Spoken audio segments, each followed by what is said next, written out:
किसी के भी मन की बातें जानने के लिए 3 तरीके होते हैं, लेकिन इन तीनों तरीकों को समझना अति आवश्यक है। यदि आप इन 3 तरीकों को समझ लेते हैं तो आप किसी के भी मन की बातें बड़ी ही आसानी से जान सकते हैं। बहुत समय पहले की बात है। एक छोटा सा गांव था। उस गांव में 2 भाई रहा करते थे। बड़ा भाई अंधा था और इसलिए वह हमेशा घर पर ही बैठा रहता था और छोटा भाई खेती किया करता था।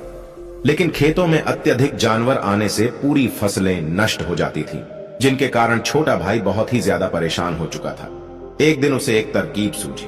उसने सोचा, खेतों में से इन जानवरों को भगाने के लिए क्यों ना मैं अपने बड़े भाई की मदद ले लूं। वैसे भी बड़े भैया अंधे हैं, खेतों में बैठे रहेंगे और जानवरों की आहट आने पर वह उन्हें जोर से चिल्लाकर भगा भी सकते हैं, जिससे हमारी फसलें नष्ट होने से बच जाएंगी। यह सब सोच विचार करने के बाद उसने अपने खेत में एक झोपड़ी तैयार कर ली और अपने अंधे भाई को खेत में बैठा दिया और उनसे कहा, भैया, यदि कोई जानवर की आहट आपको सुनाई दे तो आप जोर जोर से चिल्लाना। यह सुनकर वह जानवर यहां से भाग जाएंगे और हमारी फसलें नष्ट होने से बच जाएंगी। बड़ा भाई खुशी खुशी अपने छोटे भाई की बात मान भी लेता है और वह उस दिन से खेत में ही रहना शुरू कर देता है। जब भी किसी जानवर की आहट उसे सुनाई देती तो वह जोर जोर से चिल्लाने लगता, जिससे वह जानवर वहां से भाग जाता था। ऐसा करते करते कई दिन बीत चुके थे। तभी एक दिन उसके खेत में एक हिरण भागता हुआ आया और वह खेत की बाड़ को तोड़कर वहां से भाग गया। लेकिन उसे हिरण का पीछा करते हुए एक राजा भी उस खेत में आ पहुंचा।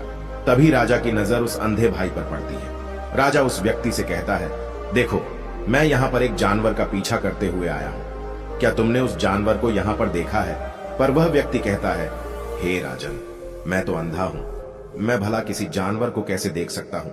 लेकिन मैं आपको इतना जरूर बता सकता हूँ कि जो जानवर मेरे खेतों से भाग कर गया है वह आपके लायक नहीं है। आप उसके पीछे अपना समय बर्बाद न करें। राजा संदेह व्यक्त की बात सुनकर बड़ा ही अचरज में पड़ जाता है। वह सोचने लग जाता है कि यह तो अंधा है, फिर इसे कैसे पता चल गया कि जिस हिरण की तलाश कर रहा हूं वह मेरे लायक नहीं है। तभी राजा उस अंधे व्यक्ति से कहता है, कहीं तुम मुझसे झूठ तो नहीं बोल रहे हो कि तुम अंधे हो और तुम्हें कैसे पता कि जो जानवर यहां से भागा है वह मेरे लायक ही नहीं है। इस पर वह अंधा व्यक्ति कहता है कि यह राजन, जिसे आप एक हिरण समझ रहे हैं, असल में वह एक हिरण नहीं है बल्कि एक मादा हिरण है और वह गर्भवती भी है। और जहां तक मुझे ध्यात है, मैंने कभी किसी राजा को किसी गर्भवती हिरण का शिकार करते हुए नहीं सुना है। और इसी कारण से मैं आपसे यह कह रहा हूं कि यह हिरण आपके लायक नहीं है। आप उसके पीछे अपना समय व्यर्थ न करें। यह सुनकर राजा और भी अचरज में पड़ गया कि अंधा आदमी कैसे जान सकता है कि वह हिरण गर्भवती है। राजा कुछ देर सोच विचार करने के बाद अपने सेनापति से कहता है, सेनापति जी, मुझे वह जानवर जिंदा चाहिए, क्योंकि मुझे यह पता करना है कि क्या वह गर्भवती है या नहीं। क्योंकि यह अंधा आदमी बहुत विश्वास के साथ कह रहा है और मुझे इस बात की पुष्टि है। यदि वह हिरणी हुई और गर्भवती भी हुई तो वह हमारे शिकार के लायक नहीं है, क्योंकि हम तो एक हिरण का पीछा कर रहे थे। इसलिए जाओ और पता करो, क्या वह हिरणी है। सेनापति राजा से आज्ञा लेकर आगे की ओर चला गया और कुछ देर बाद जब वह वापस लौटा तो वह राजा से कहता है, हे राजन, इस अंधे आदमी ने आपसे जो भी बातें कही थी वह बिल्कुल सही थी। वह एक हिरणी ही है और वह गर्भवती भी है। यह सुनकर राजा आश्चर्यचकित हो गया। वह सोचने लगा कि एक अंधा आदमी जो कभी देख नहीं सकता, वह यह कैसे जान सकता है? आखिर इसे कैसे पता चल गया? ऐसे कई सारे प्रश्न राजा के मन में उमड़ने लगे। अब राजा ने ठान लिया था कि मुझे इस बात की तह तक पहुंचना है कि आखिर यह अंदाज में कैसे जानता है कि वह जानवर गर्भवती है। यह सोचकर राजा उस अंधे आदमी के पास जाता है और उस अंधे आदमी से कहता है, देखो, मैं यह तो नहीं जानता कि तुम सचमुच में अंधे हो या नहीं, लेकिन मैं तुमसे एक बात जानने आया हूं। क्या तुम मेरे प्रश्न का सही सही जवाब दोगे? इस पर वह अंधा व्यक्ति कहता है, हे राजन, आप जो कुछ भी पूछना चाहते हैं आप पूछ सकते हैं, मैं आपको बिल्कुल सच सच जवाब दूंगा। इस पर राजा कहता है, देखो, एक तो तुम कहते हो कि तुम अंधे हो और दूसरी तरफ तुमने यह बता दिया कि जिस जानवर का पीछा कर रहा हूं वह एक हिरणी है और वह गर्भवती भी है। तुम्हें कैसे पता चल गया? तुम्हारे खेत में तो और भी जानवर आते होंगे, और भी तो जानवर यहां से गुजरते होंगे, फिर तुमने यह कैसे अंदाजा लगाया? तभी वह अंधा व्यक्ति राजा से कहता है, हे राजन, आप जिसका पीछा कर रहे थे वह जब मेरे खेत में आई तो उसकी रफ्तार और उसके भागने की आहट से मुझे यह एहसास हो चुका था कि वह एक हिरणी है और मेरे खेत की जो बाड़ है, जो जानवरों को रोकने के लिए खेत के चारों तरफ बनी है, वह बहुत छोटी है, उसकी ऊंचाई ज्यादा नहीं है, लेकिन वह जानवर इस बात को तोड़कर भागे। और यदि वह इस बात को छलांग लगाकर पार करने का प्रयास करती तो इससे उसके बच्चे को खतरा हो जाता, और इसी बात से मैंने यह पता लगा लिया कि वह गर्भवती है। इस पर राजा के मन में एक और प्रश्न उठा। राजा ने कहा कि तुम्हें कैसे पता चल गया कि वह एक हिरणी ही है, और भी 2 जानवर यहां से आते जाते होंगे। इस पर वह अंधा व्यक्ति कहता है, राजन, मैं पूरा दिन सुबह शाम यहीं पर बैठा रहता हूं और मेरे सुनने की शक्ति बहुत तेज है। मैं भांप सकता हूं कि कौन सा जानवर मेरे खेत में आया है, और उसी के आधार पर मैं जोर जोर से चिल्लाता हूं ताकि वह मेरे खेत से भाग जाए और मेरे खेत की फसलें नष्ट होने से बच जाएं। राजा उस अंधे आदमी का यह जवाब सुनकर पूरी तरह से संतुष्ट हो चुका था। वह मन ही मन सोच रहा था कि आदमी भले ही अंधा है, लेकिन यह तो बड़ा ज्ञानी मालूम पड़ता है। इस आदमी से कुछ न कुछ तो काम निकलवाना ही चाहिए। यह विचार लिए राजा वहां से वापस अपने महल की ओर लौट जाता है। कुछ दिनों के बाद राजा अपने सेनापति को आदेश देता है कि जाओ और उस अंधे व्यक्ति को महल लेकर आओ। सेनापति अपने राजा की आज्ञा का पालन करता है। वह तुरंत ही उस अंधे आदमी के पास पहुंचता है और उस अंधे आदमी को राजमहल चलने के लिए कहता है। अंधा व्यक्ति बड़ा ही चालाक था। वह समझ चुका था कि राजा जरूर मुझे कुछ न कुछ काम सौंपने वाले हैं और वह काम मुझे मुसीबत में डाल सकता है, लेकिन फिर भी वह सेनापति की बात मान ली और सेनापति के साथ राजमहल पहुंच गया। राजमहल पहुंचते ही राजा उस अंधे व्यक्ति से कहता है, आप तो बड़े ज्ञानी हैं, आपको किसी भी बात का पता बड़ी आसानी से चल जाता है। आज मैंने आपको यहां इसलिए बुलाया है क्योंकि मैं आपसे यह जानना चाहता हूं कि मेरी पत्नी पतिव्रता है या नहीं। इस पर वह अंधा व्यक्ति कहता है, हे राजन, यह कैसा प्रश्न हुआ। इस पर राजा कहता है, मैंने बिल्कुल उचित प्रश्न किया है, मुझे इस प्रश्न का उत्तर दीजिए। इस पर वह अंधा व्यक्ति कहता है, हे राजन, ये सारी बातें जाने दीजिए। आपकी शादी को इतने साल बीत चुके हैं और अब आप यह बात क्यों जानना चाहते हैं? आपके मन में ऐसे प्रश्न क्यों उठ रहे हैं? इस पर राजा जिद करते हुए कहता है, आपको मुझे इस प्रश्न का उत्तर जरूर देना होगा। यदि आप मुझे इस प्रश्न का उत्तर नहीं देंगे तो मैं आपको मृत्यु दंड दे दूंगा। राजा के मुंह से यह बात सुनकर वह अंधा व्यक्ति कहता है राजन, यदि आप इस प्रश्न का उत्तर जानना चाहते हैं तो इसके लिए आपको मेरा एक काम करना होगा। राजा कहता है, बोलो मुझे क्या काम करना होगा? इस पर वह कहता है, इसके लिए आपको अपनी पत्नी को मेरे साथ कमरे में अकेले छोड़ना होगा। उस अंधे व्यक्ति की यह बात सुनकर राजा पहले तो क्रोधित हो जाता है, लेकिन फिर कुछ सोच विचार करने के बाद वह उस अंधे व्यक्ति की बात मान लेता है और अपने सेनापति को आदेश देता है, सेनापति जी, इस व्यक्ति को और मेरी पत्नी को एक कमरे में कुछ देर के लिए अकेला छोड़ दें। सेनापति बिल्कुल वैसा ही करता है। अब राजा की पत्नी और वह आदमी एक कमरे में बंद हो चुके थे। तभी आदमी राजा की पत्नी से कहता है, रानी, मैं आपको छूना चाहता हूं। इस बात पर रानी अत्यधिक क्रोधित हो जाती है और उस अंधे व्यक्ति को पकड़ पकड़कर पीटने लगती है, कभी हाथों से तो कभी लातों से तो कभी पटक पटक कर। इस तरह उसने अंधे आदमी की बहुत पिटाई की। उसके बाद किसी तरह से वह अंधा आदमी अपनी जान बचाकर वहां से भाग निकलता है और राजा के पास पहुंचता है और राजा से कहता है, हे राजन, आपकी पत्नी पतिव्रता नहीं है। यह बात सुनकर राजा अत्यधिक क्रोधित हो उठता है और राजा अपनी तलवार म्यान से निकालकर सीधा अपनी पत्नी की ओर जाता है। क्रोधित होकर वह अपनी रानी से कहता है, रानी जी, आज मैं जो भी सवाल आपसे करने वाला हूं उसका मुझे सच सच जवाब दीजिएगा, और यदि आपने एक शब्द भी छोटा कहा तो मैं आपका सर अभी आपके धड़ से अलग कर दूंगा। आगे राजा कहता है, मुझे बताइए, आप पतिव्रता हैं या नहीं? इस बार रानी कहती है, हे राजन, आप भले मुझे जान से मरवा दें, लेकिन आज मैं सच बोलूंगी, मैं पतिव्रता नहीं हूं। राजा ये बात सुनकर बहुत ही दुखी और निराश हो जाता है। उस अंधे आदमी ने जो भी कहा था वह बिल्कुल सच कहा था। यह बात सुनकर तुरंत ही राजा उस अंधे आदमी के पास पहुंचता है और आकर उस अंधे आदमी से कहता है, तुम्हें कैसे पता चला कि मेरी पत्नी पतिव्रता नहीं है? अंधा आदमी कहता है, हे राजन, बड़ी सीधी सी बात है, मैंने तो आपकी पत्नी से बस इतना ही कहा था कि मुझे आपको छूना है। और इस बात पर वह इतना क्रोधित उठी कि उन्होंने गुस्से में आकर मुझे लात घूंसों से पीटना शुरू कर, और भला कोई औरत किसी और मर्द को कैसे छू सकती है? लेकिन उन्होंने ना आव देखा न ताव, बस लात घूंसों से मुझ पर बरसना शुरू कर दी। और एक पतिव्रता नारी कभी भी पराये मर्द को नहीं छूती। जब मैंने उनसे छूने के लिए कहा था तो वह उस वक्त मुझे मना कर सकती थी, लेकिन उन्होंने तो मुझे पीटना शुरू कर दिया और देखते ही देखते उन्होंने मेरे पूरे शरीर को छू लिया।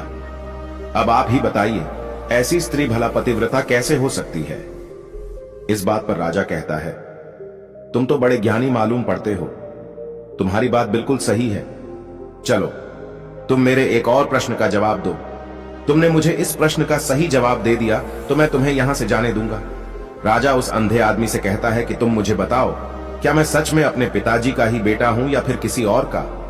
इस पर अंधा आदमी कहता है, हे राजन, इस बात से आपको क्या लेना देना, आप किसी की भी औलाद हो, आखिर आप इस राज्य के राजा ही, इसलिए इस प्रश्न को जाने दीजिए। राजा कहता है, नहीं नहीं, मुझे इस प्रश्न का सही जवाब चाहिए, अन्यथा यह प्रश्न मुझे बहुत परेशान करता रहेगा, इसलिए मैं इसका सही सही जवाब आपसे जानना चाहता हूं। यदि तुम इसका सही सही जवाब दे देते हो तो तुम यहां से जा सकते हो। इस पर वह आदमी कहता है, इसके लिए तो मुझे आपकी मां के पास भी जाने की आवश्यकता नहीं है। मैं आपको अभी भी यह बता सकता हूं कि आप किसकी औलाद हैं, लेकिन उससे पहले मैं चाहता हूं कि आप मुझसे वादा करें कि आप मुझ पर क्रोध नहीं करेंगे। राजा ने कहा, मैं तुमसे वादा करता हूं, मैं तुम पर क्रोध नहीं करूंगा। उसके बाद वह अंधा आदमी राजा से कहता है, राजन राजन, आप तो अपने ही पिता के पुत्र, लेकिन आप पर एक कंजूस सेठ की छाया पड़ी हुई है। यह सुनकर राजा बहुत ही क्रोधित हो उठा और वह तुरंत तलवार निकालकर अपनी मां के पास पहुंच जाता है। वहां पर पहुंचने के बाद अपनी मां से कहता है, मां मुझे सच सच बताइए, क्या मैं अपने ही पिता का पुत्र हूं या नहीं? यदि आपने मुझे सही सही नहीं बताया तो मैं यहीं पर प्राण त्याग दूंगा। मुझे बताओ क्या सच है? इस पर उस राजा की मां कहती है, बेटा तू है तो अपने ही पिता का पुत्र, लेकिन तुम्हारे ऊपर एक कंजूस सेठ की छाया पड़ी हुई है। जब मैं एक बार नहाने के बाद अपना मुंह आईने में देख रही थी, तभी उस कांच के पीछे मुझे एक कंजूस सेठ नजर आता है और उसी की छाया तुम पर पड़ चुकी है। यह सुनते ही राजा और भी ज्यादा अचरज में पड़ जाता है और वह तुरंत दौड़ा दौड़ा वापस उस अंधे आदमी के पास पहुंचता है और उस अंधे आदमी से कहता है, तुम्हें कैसे पता चला कि मुझ पर एक कंजूस सेठ की छाया पड़ी हुई है? इस पर अंधा आदमी कहता है, राजन, आपने मुझसे कई सारे सवाल पूछे जिनका जवाब भी मैंने आपको सही से दिया। यदि कोई और राजा होता तो मुझे उसके बदले ढेर सारे इनाम दिया होता, लेकिन अब तक आपने मुझे एक फूटी कौड़ी भी नहीं दी। इस बात से मैंने अंदाजा लगा लिया था कि आप बहुत कंजूस हैं। यह बात सुनकर राजा जोर जोर से हंसने लगा और कहता है कि आप जो भी मांगे तो मैं आपको अवश्य दूंगा, लेकिन मुझे यह बात बताओ कि तुम्हें कैसे पता चल जाता है कि कौन सी बात सही है और कौन सी बात गलत? तुम किसी की बात का इतना सटीक और सही जवाब कैसे दे पाते हो? इस पर वह अंदाज में कहता है कि हे राजन, मैं तो वैसे ही अंधा हूं, मेरी आंखें होती तो मैं किसी की भी मन की बातें बड़ी सरलता से जान लेता। मन की भी एक भाषा होती है और यह भाषा मनुष्य के शरीर के व्यवहार के रूप में देखी जा सकती है। उसकी आंखों से, उसके होठों से, उसकी दान करने के तरीकों से, उसकी क्रियाओं से यह पता किया जा सकता है कि उसके मन में क्या चल रहा है। उसके आधार पर हम किसी के भी मन की बातें जान सकते हैं, लेकिन मैं तो जन्म से ही अंधाध हूं, मैं देख नहीं सकता, इसलिए मैं क्रियाओं से देखता हूं। यदि मुझे कोई बात जाननी होती है तो अगले आदमी को मुझे कुछ काम देना पड़ता है, जिस पर वह व्यक्ति किस तरीके से उस काम को करता है, उसके आधार पर ही मैं यह पता लगा पाता हूं कि आखिर उसके मन में क्या चल रहा है। तभी वह राजा कहता है, तो इसका अर्थ यह हुआ कि मैं भी किसी के भी मन की बातें जान सकता हूं। इस पर वह अंधा आदमी कहता है कि हे राजा, अवश्य, किंतु उससे पहले आपको अपने ऊपर काम करना होगा और वह अपने मन को शांत करना, अपने मन को वर्तमान में लाना, जिसके लिए मैं आज आपको 3 तरीके बताने वाला हूं। और ये तीनों ही तरीके बड़े ही आसान हैं और सरल हैं, किंतु हे राजन, उससे पहले आपको एक काम करना होगा, अपने मन को एकाग्र करना होगा।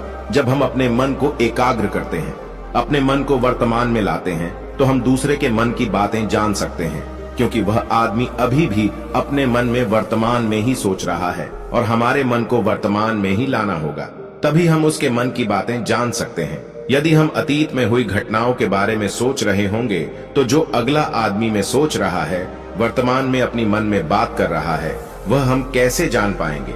क्योंकि हम तो अतीत की घटनाओं में डूबे हुए हैं।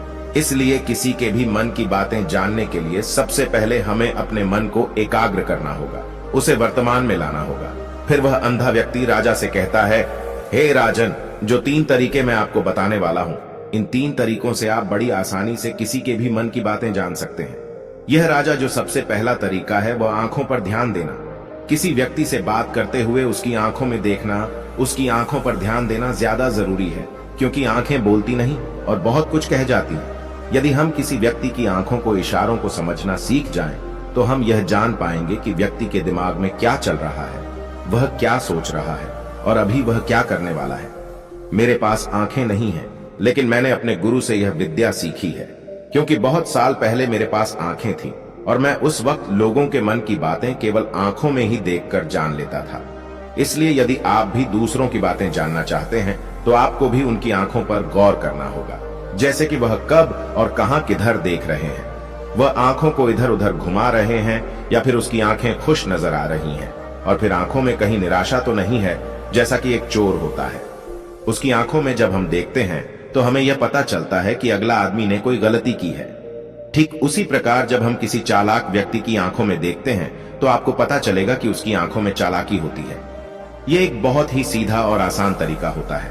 यदि आपको यह पता लगाना है कि सामने वाला व्यक्ति आपसे झूठ कह रहा है या फिर सच कह रहा है, तो आपको उसकी आंखों में ध्यान देना अति आवश्यक होता है। यदि आपसे बात करते वह व्यक्ति अपनी आंखें इधर उधर घुमा रहा है या ऊपर नीचे, इधर उधर दाएं बाएं रहा है, तो इसका अर्थ यह हुआ कि वह इस बात से निकलने का कोई रास्ता ढूंढ रहा है, वह कोई झूठ बना रहा है। यदि सामने वाला व्यक्ति आपसे झूठ कहने का प्रयास कर रहा है तो वह आपसे नजर नहीं मिला पाएगा। ठीक उसी प्रकार दूसरे तरीके में हम चेहरे को पढ़ना सीखते हैं, क्योंकि चेहरे के हाव भाव होते हैं जिससे हम मन की बातें बड़ी आसानी से समझ सकते हैं, और इन्हें भी समझना बहुत जरूरी है। कभी कभी कोई व्यक्ति अपने चेहरे से, अपने हाव भाव से बहुत कुछ अलग अलग व्यवहार करता है। यदि आप किसी व्यक्ति के चेहरे में गौर करेंगे तो आप आसानी से समझ पाएंगे कि व्यक्ति निराश है या बहुत उदास है, या फिर वह बहुत खुश है, या फिर उसे कोई बड़ा दुख है तो अपने अंदर क्या महसूस कर रहा है। ये सारी बातें हम उसके चेहरे के हाव भाव से पता कर सकती हैं। फिर चाहे इंसान जुबान से कुछ बोले या फिर न बोले, लेकिन आप उसके चेहरे से सब कुछ पता कर सकते हैं। आगे अंधा व्यक्ति राजा से तीसरा तरीका बताते हुए कहता है कि हाथों के शरीर का व्यवहार, मन की बात समझने के लिए हमें हाथ के इशारे और शरीर के व्यवहार को समझना बहुत ही आवश्यक है। कोई व्यक्ति जब भी बात करता है, जो आपने देखा होगा कि वो अपने हाथों को हिलाता है, अपने हाथों से इशारा करता रहता है। वह बातों के साथ साथ अपने शरीर का जो व्यवहार है उसका भी पूरा उपयोग करता है, जिससे हमें यह पता चल पाता है कि वह व्यक्ति हमारी बातों पर कितना ध्यान दे रहा है और उसके मन में क्या चल रहा है। शरीर के व्यवहार को देखने के लिए उसके हाथ हिलाने के चेहरे पर बार बार हाथ लगाने और हाथों को एक दूसरे पर मसलना, ऐसी बहुत सी क्रियाएं करता है। उस पर हमें ध्यान देना अति आवश्यक है। मन की बात को समझने के लिए हमें शरीर के विज्ञान को भी समझना पड़ता है। यदि हम इन 3 तरीकों को अच्छी तरह से समझ लेते हैं तो हम बहुत जल्दी किसी भी व्यक्ति के मन की बातें बड़ी सरलता और सहजता से जान सकते हैं। इसलिए यदि आपको किसी के मन की बातें जाननी है तो आपको उसकी आंखों पर, उसके चेहरे पर, उसके शरीर के हाव भाव को और उसके हाथों को ध्यान पूर्वक देखना होगा और समझना भी होगा, जिससे आप यह समझ पाएंगे कि आखिरकार उसके मन में क्या चल रहा है और वह क्या सोच रहा है। लेकिन उससे पहले आपको अपने मन को एकाग्र करना होगा, शांत करना होगा और अपने मन को वर्तमान में लाना होगा। तभी आप उस व्यक्ति की इन सभी क्रियाओं पर ध्यान दे पाएंगे और उन्हें समझ पाएंगे। आप यदि अतीत की घटनाओं में व्यस्त हैं, भविष्य की योजनाओं में व्यस्त हैं, तो आप उस व्यक्ति के हाव भाव पर कभी ध्यान ही नहीं दे पाएंगे और न ही आप कभी भी समझ पाएंगे कि आखिरकार उस व्यक्ति के मन में क्या चल रहा है, वह क्या सोच रहा है। या काम कोई भी कर सकता है, या एक प्रकार की विद्या है जो मुझे मेरे गुरु ने सिखाई है। राजन, अगर आपको यह जानना है तो मेरे साथ आपको कुछ दिन रहकर इसका अभ्यास करना होगा। राजा तुरंत राजी हो जाता है और वह उस अंधे व्यक्ति को अपने राज्य का राजगुरु नियुक्त कर देता है और खुद अंधे व्यक्ति का शिष्य बन जाता है। तो दोस्तों, ये कहानी आपको कैसी लगी? उम्मीद है इस वीडियो से आपको बहुत कुछ पता चला होगा। और अगर आप नए हैं तो हमसे जुड़ने के लिए इस चैनल को सब्सक्राइब करना मत भूलिएगा। मिलते हैं अगली वीडियो में कुछ नए विचारों के साथ। तब तक के लिए आपका बहुत बहुत धन्यवाद।